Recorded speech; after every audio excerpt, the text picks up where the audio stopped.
Meni nazarimda o'sha 3-4 xalqni orqasidan ergashtirish kerak. Bugun 3-4% odamlarda gap juda ko'p. O'shunaqa odamlar bizda juda ham yetarli, ularga maydon yo'q. Mana shu uchun ahvolimiz men to'g'risida yig'larman degan bir mana shunday kitob tayyorladim. Yig'larman deb nom qo'ydim. Hech o'ylayman qanaqa nima qilish mumkin. Yig'lab yozdim, hamma she'rlarni yig'lab yozdim. Boshqa men nima qila olmadim. Mana endigina shu holatdan endi chiqayotibman.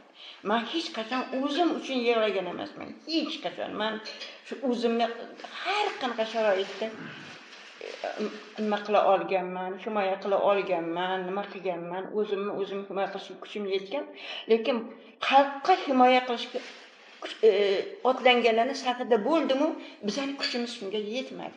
Mana shu meni yig'latadi. Yomon yig'latadi, qoni yig'latadi meni.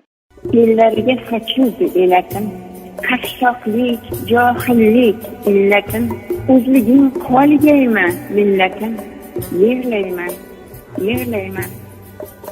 Aqllar ne alflar ketmoqda, chidolmay pok qalblar ketmoqda, to'plar, saslar ketmoqda.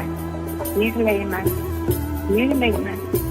Qolganlar biz zo'rmiz deyishar, qolganlar bir-birin yeyishar, qolganlar isyonin kiyishar.